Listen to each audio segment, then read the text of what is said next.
Hi, I'm Pastor Jim Park, and welcome to There's a New Day Coming television program, which is being produced by the Hope Channel Philippines. This is a program which focuses on urban ministry around the world and is based on an upcoming textbook on mission to the cities that I am currently writing and editing. Each of the programs will feature the personal testimonies of people who have been involved in urban ministry from different places. You can get a lot of additional information about the program on our Facebook page, which is entitled, There's a New Day Coming. Our guest today is Jody Franch, who was one of the students in my urban ministry class earlier this year. Jody is from Zimbabwe, Africa, which has a large SDA presence there. He has served as a pastor and now is a master's student here at IS. Welcome to the program, Jody. Thank you, Pastor Park. Thank you so much. So tell us a little bit about your upbringing there in Zimbabwe. Well, I was born and bred in Zimbabwe. My dad is a pastor in the Seventh-day Adventist Church, and you can say I grew up Adventist. Went to Adventist schools for my primary education and for my tertiary education at university. Very good. And then did you also serve as a pastor after your education? Yes, sometime later from 2011, I was called into ministry. Very good. And you're just telling me that your father actually is an executive secretary of one of the new unions there in Zimbabwe. That's right. Excellent. So people, I think, have heard about Zimbabwe. You know, it's been in the news lately as we're recording. There's been a major change in the leadership there. And we're going to talk about what happened in 1980. But tell us a little bit about the country of Zimbabwe and the Adventist presence there. The Adventist presence in Zimbabwe is very prominent, I think, within the Southern African region. Our membership is close to 1 million members. 1 million members in a country of how large? Of about 13 to 14 million people. 13, 14 million. Just by contrast, the Philippines has about 1 million members, but they have like 85 million population. Same thing with the US. Maybe we have 800,000. We have almost 300 million people. So with only 14 million people, you have 1 million Adventists, which is quite phenomenal. That's right. If my memory serves me right, the last statistics showed that about 1 in 12 were Adventist. 1 in 12. Somewhat like Rwanda, I know, also has that large ratio, and there's several other, Papua, there's several other very high country ratios. So there are a lot of Adventists there. And how are they organized? The church is organized by the traditional church structure, with your union being the higher organization, trickling down to the local conference. Just recently, about 3 years ago, just before I came to the Philippines, our 3 conferences, union conferences, were split into 2. So now we have 6 6 conferences. You have 6 conferences. Yes. That's amazing. Yes, and then local church districts and what next. How many churches are there in Zimbabwe? Would you say Adventist churches? I would be lying if I had to tell you, because there's so probably many thousands. churches. Yes, thousands. Thousands. Yeah. Is it uncommon, like in a large town, that there's an Adventist church, you drive a little further, there's another Adventist church? Yes, the Adventist church has a very prominent presence in Zimbabwe. And you can't drive far without finding an Adventist church. Adventist church. Now, you just said that recently, that now Zimbabwe has 3 unions. Yes, as of last week. That's amazing, as of last week. So the church, along with the, I know that there's been national discussion also, the church is also evolving. Yes, in a very exciting way. The growth is phenomenal, and What would a pastor say, a local church pastor with a district, how many would he tend to baptize in a year? Typically hundreds to thousands in a to thousands in a local district. I mean, here in the Philippines, Hundreds. I think a pastor does very well to baptize 100. I mean, that I think he'd be fairly, but there is hundreds and thousands to thousands, depending on the size of the district. So if I go to Zimbabwe as an evangelist, I can get my century mark pretty easily after a couple of weeks, perhaps. Yes. Now, the reason why in our class, you gave an excellent report, and I asked you to be part of the television program because your paper dealt with, I think, is one of the key issues facing urban ministries today, and that is the issue of immigration and how that tends to affect the local established churches. Now, you're telling me that usually we think of immigration coming from outside the country into the country, but tell us about 1980 and the intra-country immigration that particular event spawned. Well, as you know, Zimbabwe was a British colony, colonized by the British for a number of years until Zimbabwe gained its independence in 1980, and this broke down racial barriers. The segregated groups were now free to move wherever they wanted. Now, the segregated group was who, basically? It was between the white minority and the black majority. And okay, yes, okay. Go ahead, what happened in 1980? And then just after independence now, the restrictions were lifted. The black majority were able to go to places that were previously restricted, and they were banned from going to. And this included places within the city. So the blacks, up until that time, although they were members of the country, obviously, citizens of the country, they were restricted to come, for instance, into the cities. Certain areas. Certain areas of the city. The best places of the city were reserved for the white people. So it was segregation. Yes, the schools were segregated. We had schools just for whites.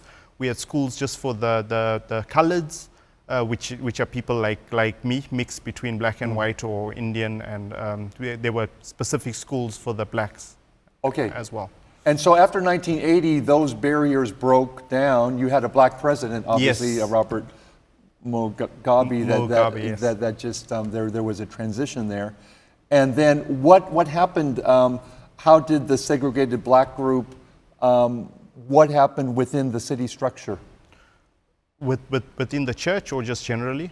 Generally, and in the church. Now the black majority were free to live wherever they wanted to live. They weren't confined to a certain a place or the western suburbs. They were now seeking employment. There were new employment opportunities that opened up. When it comes to residential preferences, a lot of them wanted to move into the suburbs, which were previously just reserved for the white minority groups, and that's started happening pretty rapidly. Now, I know in the U.S., I mean, where I come in from, Los Angeles, when ethnic groups come in, they often say, well, what we call white flight. Did that happen also in Zimbabwe? Yes. People left the country, yes. or went to other places? Yes, absolutely. A lot of people did start leaving the country within the minority group. Now, whites. You were telling me that were you living at this time in the 1980s? You were a teenager or yes, a young I was, person? Yes. So tell us about your personal experience. Obviously, there were black Zimbabwe Adventist churches. Many, right? Yes. During that time. Yes. And I just talked with you before the interview. What percentage of the population in Zimbabwe is white and colored versus the black majority population? I would say below 3%, probably closer to 1% of so the population. So it's few. Yes. Very, very few. Very few. Either white and or colored. That's right.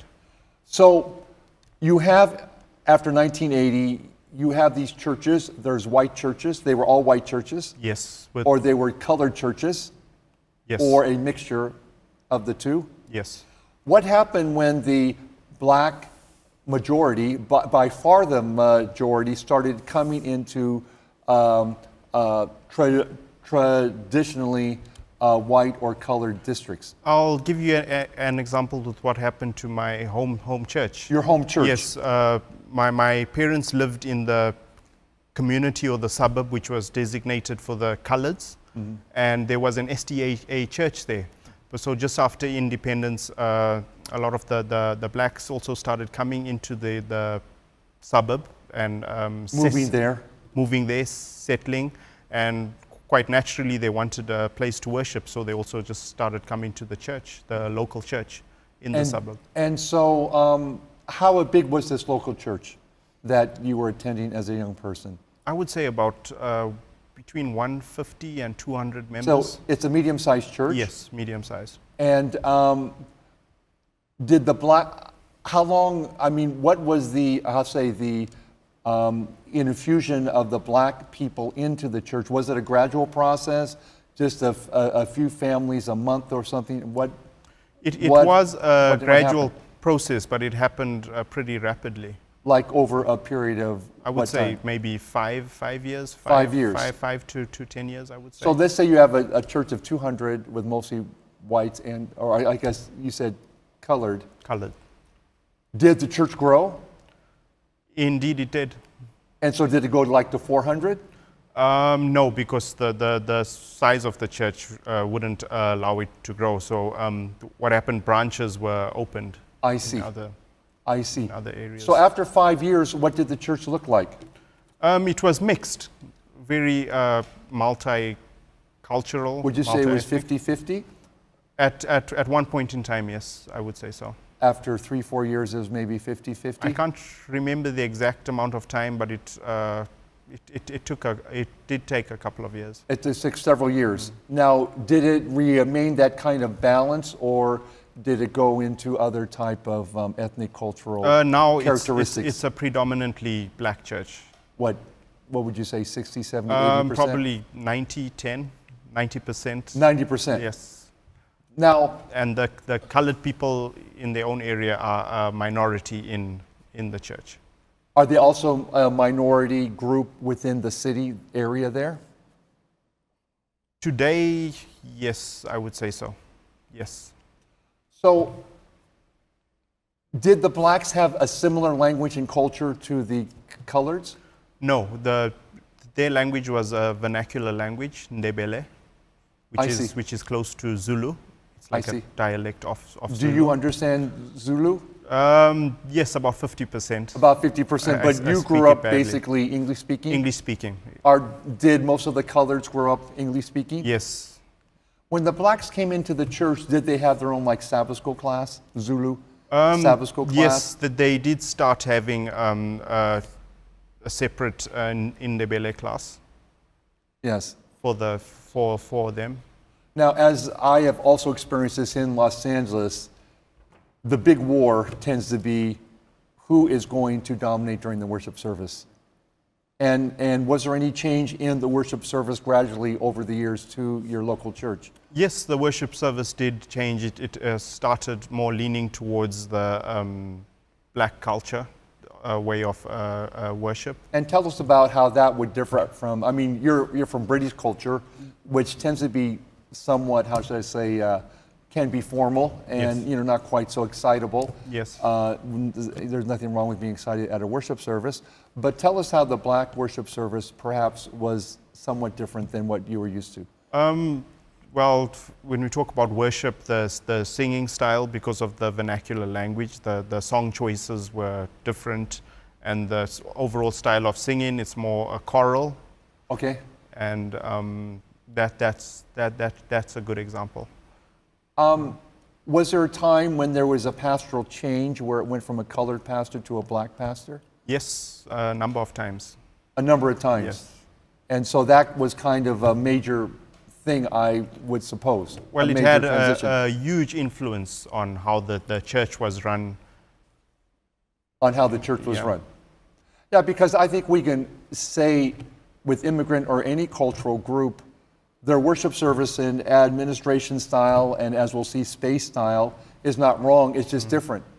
Absolutely. Right. So tell us Absolutely. about the space issue, which I thought was quite fascinating. The different concepts of space from a colored group to a black group there in Zimbabwe. Well, when I was growing up, typically the church pew would seat probably about 6 people comfortably. Six people. Six grown-ups. So you have place for your Comfortably. purse or something. You have a little bit yes, of space. You have some personal Western space. has some. We Yes. like our space like here.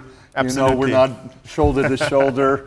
Yeah. This is typical space Yeah. in Anglo. So when the blacks started coming in, God bless them, what did they do? The space started becoming restricted and started becoming there was less space, because now a pew that typically holds 6 to 7 people comfortably was now being populated by maybe 10 people. 10 people. And we were now, Crunched. like not comfortable. Yeah, within. not comfortable. So we ended up having also to bring chairs and put on the side of the pews. Probably, I remember one time the church was also rearranged, so some pews were put also like adjacent to the pulpit, and Just to give more space. just to give more space, but that still wasn't enough. Yeah. I remember in church growth that I was told that, especially in Anglo churches, that when a church is 85% full, that is when it feels full.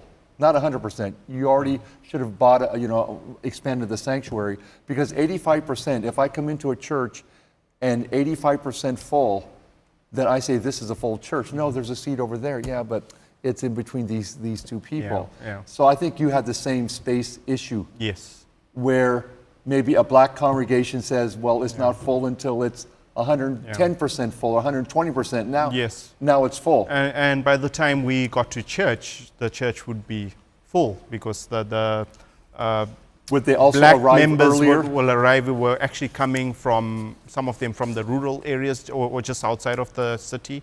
So they travel earlier and get to church earlier and probably get the better seats. The better seats. So by the time we get there, there's, we're struggling to look for space. Yeah.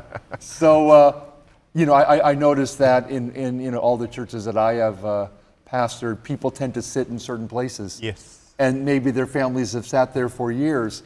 And then one day to come to church and here's this, that it seems like it's such a simple thing, but it is, you go, hey, this is where I used to sit and now I can't sit here anymore. And I think it is a challenge for the people, their Christian maturity. Now, what's happened to the colored people? You now say it's 90-10. It used to be 100% colored. Then after 5 years, it was 50%.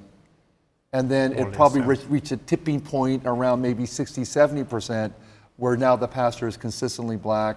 They're starting to speak more in the vernacular language. There is not that much left of the colored. So what happened to the colored folk who were in that church? A lot of the colored folk from the suburb where the church is located, a big portion of them actually left the country.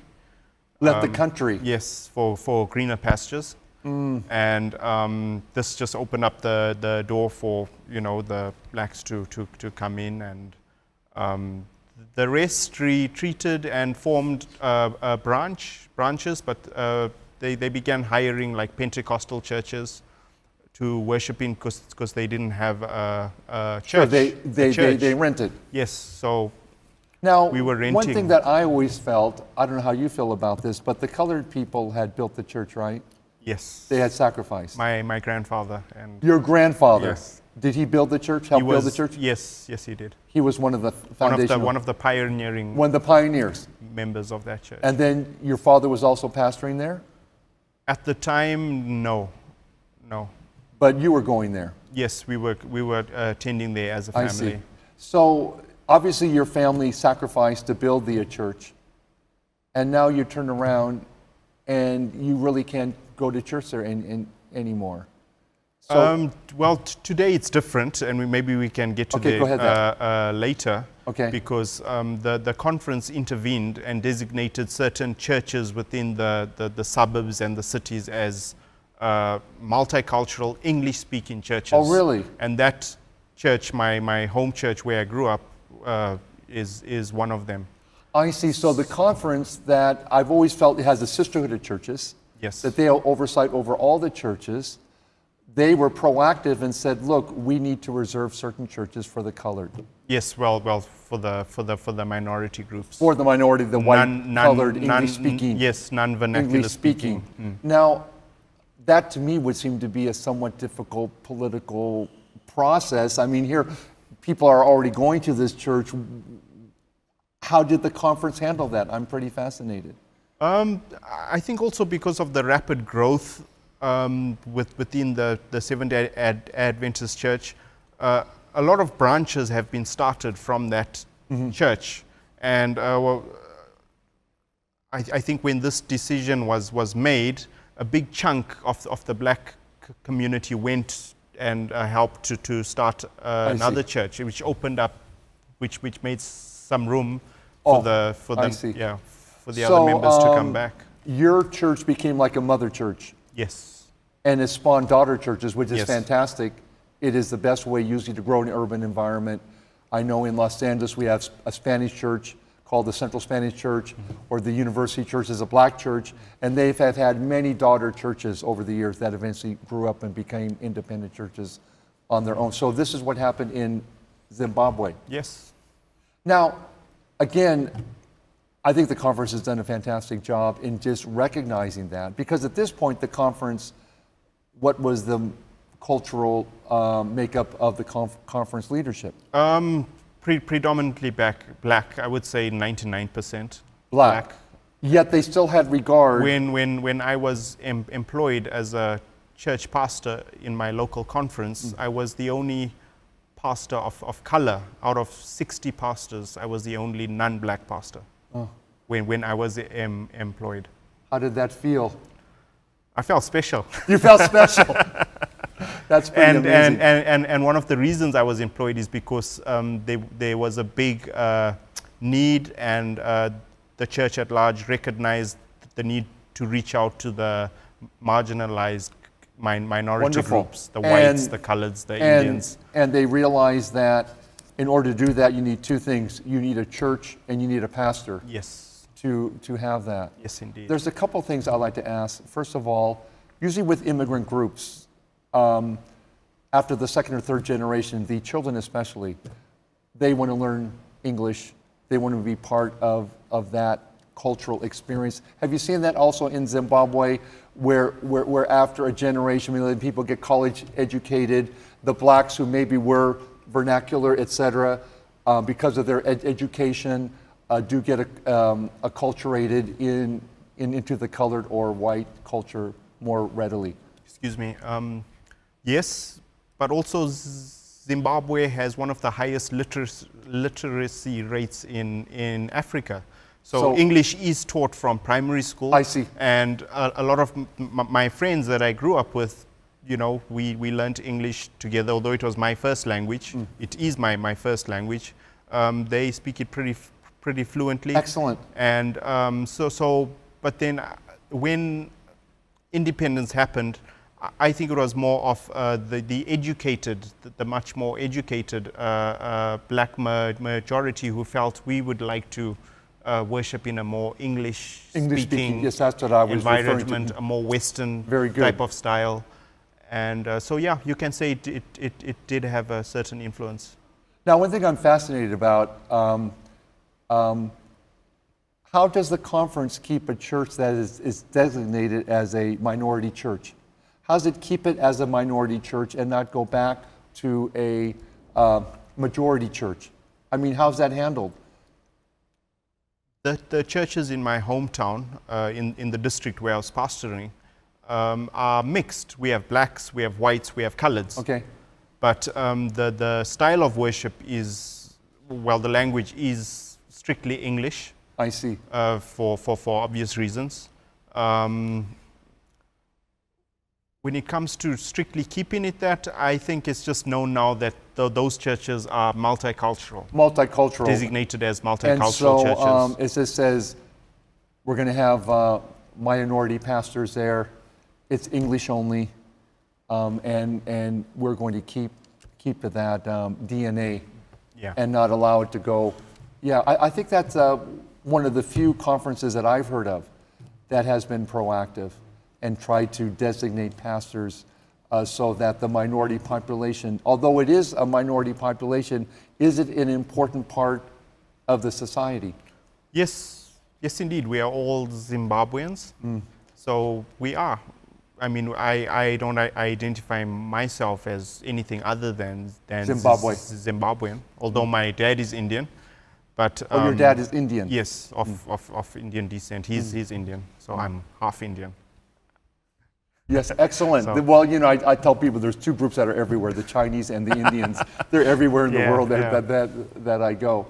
Are there any last words how possible solutions or principles that since you grew up with it and you experienced it firsthand in your parents' church, tell us about one or two things that maybe could be done in the future? What I'm excited about is that at leadership level in the church in Zimbabwe, the church has been proactive, and Yes. I identified this need to reach out to the minority groups, you know. Like, for example, I have a church back home which is predominantly white, like 90% Really? are white members, but they're meeting in someone's home. So because of they were, you know, over the years squeezed out of their church, and so I mean, at a leadership level, I identified that and have reached out and starting to develop programs to minister to the minority groups and do the best we can to let them worship in a happy Yeah. environment. Yeah.